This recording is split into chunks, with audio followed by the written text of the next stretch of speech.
আল্লাহ ছাড়া এক মুহূর্ত চলতে পারবো না, বাঁচতেও পারবো না, কোনো কিছু করতে পারবো না। লা হাওলা ওয়ালা কুওয়াতা ইল্লা বিল্লাহ, এই জিকিরের সার কথাই হচ্ছে এটি।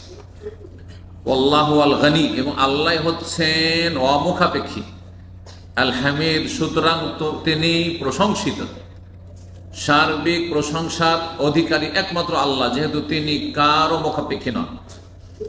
আজকের বিষয়বস্তু হচ্ছে দোয়া সম্পর্কে, দোয়া নিয়ে আলোচনা করব। আর দোয়া একজন মুমিন মুসলিমের যে কোনো অবস্থায় থাকে না কেন সবচাইতে শক্তিশালী অস্ত্র।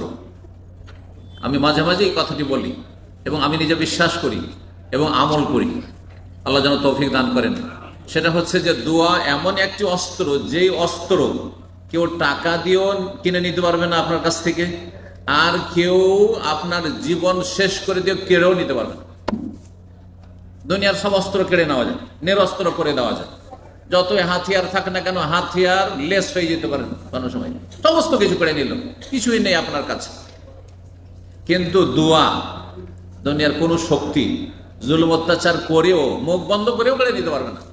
যদি বলে যে মুখ খুলতেও দেবো না, তা আমি জবানে দোয়া করব না, হ্যাঁ, কিন্তু আমার কলম, আমার হৃদয় দোয়া করছে।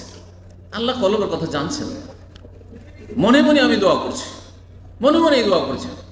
আল্লাহ বাক শক্তি দেননি কাউকে বোবা, কিন্তু তাকে বিবেক দিয়েছেন, হ্যাঁ, সুতরাং তার হিতাহিত জ্ঞান আছে, বুঝতে পারছে, সুতরাং সে অন্তর থেকে দোয়া করছে। ইশারা ইঙ্গিতে তাকে ইসলাম শিখিয়ে দিয়েছে, অন্তর থেকে সে দোয়া করছে। জবান কোনো জরুরি নয়, কিন্তু অন্তরের দোয়ার সাথে যাকে আল্লাহ জবান দিয়েছেন, বাক শক্তি দিয়েছেন, বাক শক্তি দিয়েও দোয়া করবেন। দোয়ার অস্ত্র অত্যন্ত গুরুত্বপূর্ণ অস্ত্র। সুখে থাকলেও দোয়ার প্রয়োজন আপনার। যতই সুখ থাক না কেন, দুনিয়া জান্নাত নয়। একদিকে অনেক সুখ, অন্যদিকে অভাব আছে, কষ্ট আছে, কষ্ট আছে প্রত্যেক মানুষের। পয়সার সুখ থাকলে শারীরিক সুখ নেই, শারীরিক সুখ থাকলে পারিবারিক সুখ নেই, হ্যাঁ, আর কারো কাছে কিছু আছে, কারো কাছে কিছু নেই। সবই ভালো আছে, কিন্তু জালেম ওপর থেকে চেপে আছে। কত রকমের যে সমস্যা মানুষের থাকতে পারে এই দুনিয়াতে, অশান্তির জায়গায়। একমাত্র শান্তির জায়গা, সার্বিক শান্তি জান্নাতে। সেই জান্নাত যাওয়ার একটি বড় অস্ত্র হচ্ছে, বড় ওসিলা হচ্ছে দোয়া। আল্লাহর উপর দোয়াকে এত পছন্দ করেন। দোয়া মানে ডাকা, কাকে ডাকা? আল্লাহকে ডাকা। তো দোয়া ইবাদত, গুরুত্বপূর্ণ ইবাদত।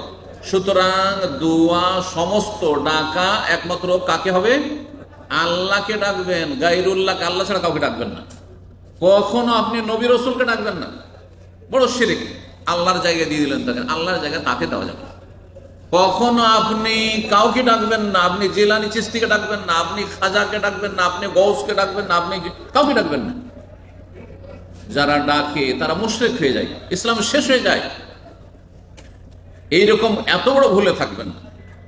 কিছু ভুল আছে, যেই ভুলগুলির কাফারা আছে, মোচন আছে, তারপরে জান্নাত পাওয়া যাবে। কিন্তু এইরকম ভুল করলে, অন্যায় করলে, যে আল্লাহ ছাড়া অন্যকে ডাকছেন আপনি, ইয়া গৌস মাদা, ইয়া খাজা, ইয়া জিলানি, হ্যাঁ, মাদাদ ইয়া রাসূলুল্লাহ, কোনদিন জান্নাত পাবেন না, চিরস্থায়ী জাহান্নামী হতে হবে।